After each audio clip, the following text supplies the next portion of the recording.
du très chaud à des très fortes pluies, des très grosses grêles, puis différences de température aussi. Mais ça fait un petit moment qu'on connaît ce phénomène aussi.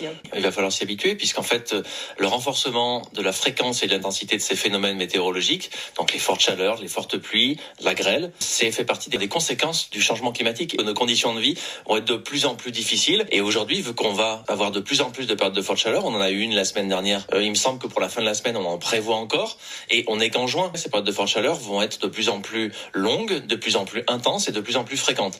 Donc il faut forcément s'y adapter, il faut travailler. Par quoi on entendait là dans nos journaux ce matin, ces gens qui vivent dans des logements par exemple mal isolés, ça passe par une politique volontariste, aider plus les gens ou les propriétaires pour rénover, pour isoler leur logement?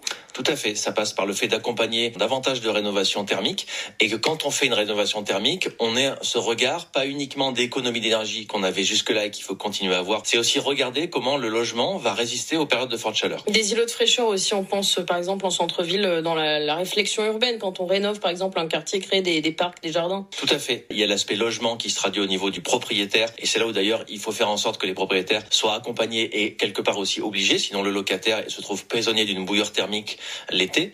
Et il y a aussi tout ce qui est en dehors des logements, donc l'espace public, les espaces extérieurs, où là il faut favoriser la végétalisation pour rafraîchir la ville. Et ça passe aussi par le fait que sur les espaces extérieurs privés, on impose le fait qu'il y ait davantage de végétalisation, davantage d'arbres, tout ce qui va permettre à ce qu'il y ait plus d'ombre et aussi une évapotranspiration de la végétation qui va rafraîchir l'air.